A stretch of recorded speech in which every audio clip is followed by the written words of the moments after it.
હું શૈલેષ મોભેરા. આપણે ગોપાલભાઈએ જે એના શરીર ઉપર પટ્ટા માર્યા અમરેલીની દીકરીના ન્યાય માટે, એ ખરેખર એક ગુજરાતની જનતાને પટ્ટા લાગ્યા સમાન છે. જનતા હજી પણ નહીં જાગૃત થાય તો બહુ જાજી તકલીફ વેઠવાનો વારો આવશે. આવું ગોપાલ ઇટાલિયા એના શરીરને પટ્ટા મારીને દર્શાવે.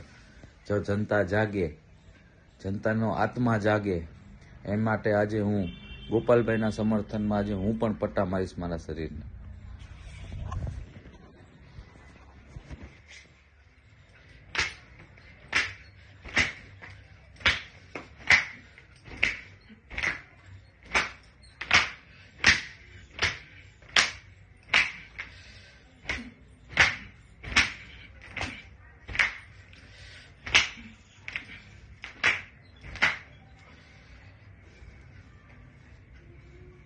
હાથ જોડીને મહેરબાની છે, જનતા જાગો, નકરે આપણે હેરાન થવાના દિવસો આવશે. જાગો જનતા, જાગો, ગોપાલભાઈના સમર્થનમાં આવો. ધન્યવાદ.